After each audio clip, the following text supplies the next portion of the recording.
আসসালামু আলাইকুম। আশা করি সবাই ভালো আছেন। আসুন আজকে হাওয়ার বোতলের কিছু মেইনটেনেন্স নিয়ে কথা বলি। হাওয়ার বোতল আমরা অনেকেই এসব হ্যান্ডেল ব্যবহার করে আসলে হাওয়ার বোতলটা জাম করে দিই অথবা খুলি। আসলে আদৌ এটা ঠিক না, কারণ এই হাওয়ার বোতল খোলা বাঁধার জন্য এই হ্যান্ডেল কোনো মতেই ব্যবহার করা যুক্তিসঙ্গত নয়। এই হাওয়ার বোতলকে আপনার যদি জাম হয়ে যায় তাহলে আপনি এটাকে খুলেই আপনি নিজেও এটার রিপেয়ার করতে পারেন, মেরামত করতে পারেন।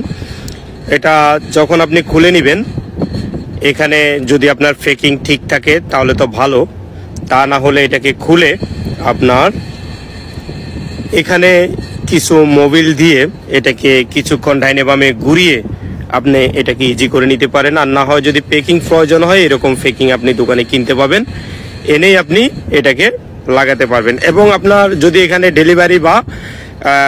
ডেলিভারি বাল্বে অথবা রিসিভ বাল্বে সমস্যা হয় তাহলে আপনি এটাকে খুলে নিজেই কাজ করতে পারেন।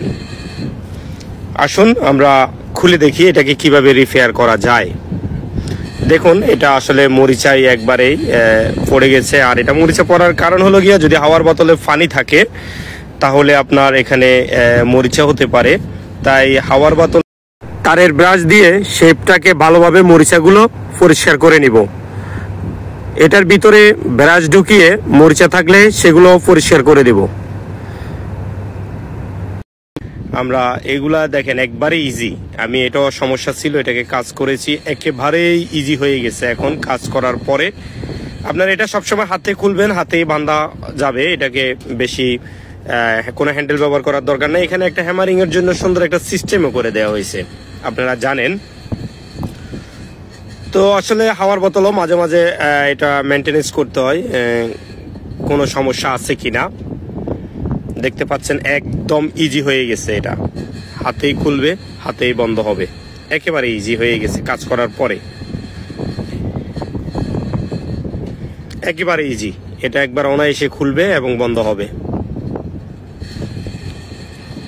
দেখতে পাচ্ছেন একেবারে ইজি, একেবারে ইজি।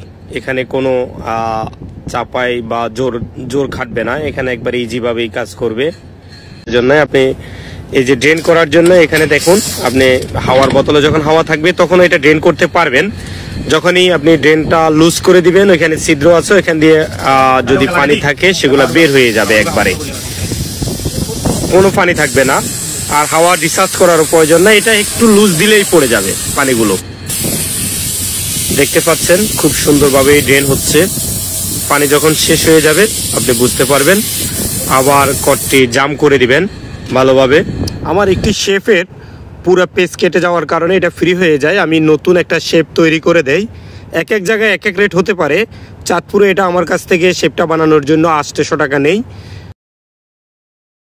আর এখানে দেখেন কম্প্রেসার অয়েল চেক করবেন, সবসময় কম্প্রেসার অয়েল পরিমাণ মতো আছে কিনা এবং তার গুণগত মান ঠিক আছে কিনা। আপনার এটা গ্যাস দিয়ে অর্থাৎ চেক করে নেবেন। আমি দেখতে পাচ্ছেন এখানে আপনার এখানে পরিমাণ চেক করার জন্য তাদের একটা হাফ এবং লো এখানে দাগ কাটা আছে, আপনারা যদি ভালোভাবে খেয়াল করেন দেখতে পাবেন। আমার এখানে 28 কেজি পর্যন্ত উঠার পরেই তার রিলিফ বাল্বে হাওয়াটাকে রিলিফ করে দিবে। এটা ভালো, যদি হাওয়া রিলিফ হয় তাহলে বুঝতে পারবেন আপনার হাওয়ার লাইনে বাস্ট হওয়ার কোনো সম্ভাবনা নাই।